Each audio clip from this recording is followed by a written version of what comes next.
Bir kishi mast bo'lib ariqqa ag'anab tushdi-yu, o'rnidan qayta turmadi. Juma kuni tongi edi. Ko'pchilik hayron qoldi. Alkash odam ham muborak juma kuni o'lar ekanda. Mulla ijig'lanib janoza namozini o'qigandan so'ng ahli jamoaga qarab, bu inson orqasidan yomon gapirish bizga farz emas.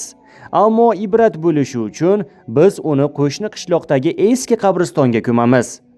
Bizning qabristonda hoji boboyu momolar yotibdi. Ularning orasiga boshdan oyoq gunohga botgan kimsani qo'ysak, o'tganlarning qarg'ishiga qolamiz.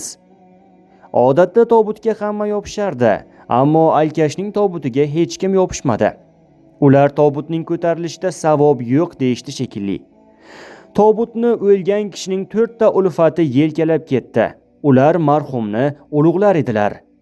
Qo'shni qishloqdan o'tishdan to'satdan tobut ichidan ovoz keldi. Davoncha qishlog'idan o'tayapmizmi, og'aynilar? 4 kishi dong qotib qoldi. Shunda bir chol keldi. U oppoq kiyinib, boshiga oq salla o'rab olgandi.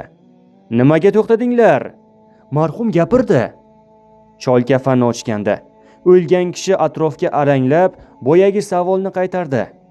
Davoncha qishlog'idan o'tayapmizmi? Ha. 1 soat vaqtlaringni olsam, go'rga kechgacha boramizda. Shu qishloqda bir xasta singlim bor. Holidan xabar olay. Har 2 kunda xabar olib turardim. Bugun kelishim kerak edi. O'lib qoldim. Chol jilmaydi. Men odam suratidagi Azroilman. O'rningdan turda singlingning uyiga bor. Keyin uyingga jo'na. Istaganingcha yasha. Senga jannat naqd. 4 kishi dong qotib qoldi. Jannat naqdmi? Ha. Singlisining holidan xabar olib turgan kishiga Xudo jannatni naqd qilib qo'yibdi. U kim bo'lishidan qat'iy nazar deb javob beribdi.